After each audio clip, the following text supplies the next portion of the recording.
మీరు ఆయనకి ఏదో ఆపరేషన్ చేసుకున్నారు, మీరేమన్నా మాట్లాడారా లేదేంటి? నేను మాట్లాడలేదు.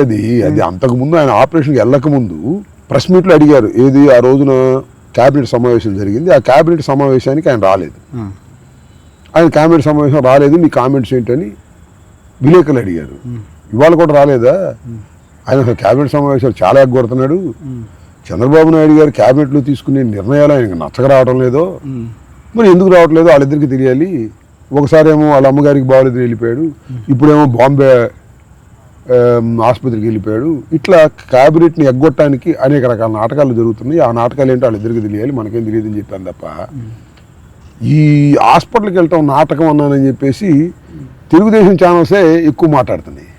ఎందుకంటే పవన్ కళ్యాణ్ అంబటి రాంబాబు దూషిస్తున్నాడు అని ప్రచారం చేసి పవన్ కళ్యాణ్ స్ట్రెంగ్తన్ చేసి తన పక్కన ఎట్టు పెట్టుకోవాలనేటువంటి ఒక నీచమైన కుట్ర జరుగుతుందని నాకు అనిపిస్తుంది.